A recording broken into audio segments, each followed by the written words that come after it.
Roxana Ghiță de la Survivor România 2021 a plecat în Republica Dominicană cu inima frântă. Războinica Roxana Ghiță i-a încins imaginația lui Jador, care i-a bătut mai multe apropouri rămase momentan fără răspuns.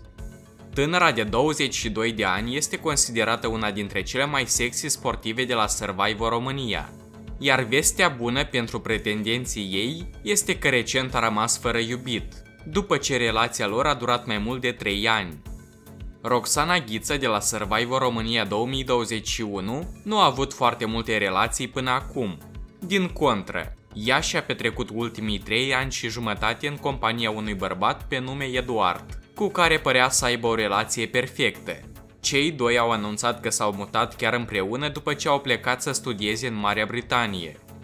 Ceva s-a întâmplat însă, iar acum câteva luni, Roxana a încetat să mai publice fotografii cu iubitul ei. Pe de altă parte, acesta a început să se pozeze cu o altă tânără, pe nume Tatiana.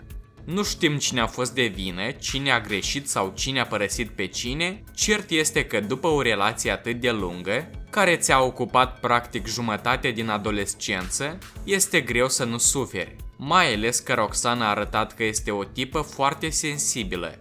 Partea bună este că Roxana Ghiță și-a făcut imediat foarte mulți susținători, dar și admiratori în rândul băieților. Ea a fost votată favorita publicului în prima săptămână de la Survivor și a avut rezultate foarte bune pe traseu. Roxana Ghiță a intrat în atenția lui Jador încă de la aeroport, când cele două echipe ajunseseră în Republica Dominicană, spunând că este fascinat de formele acesteia și și-ar dori să fie în relații bune cu aceasta.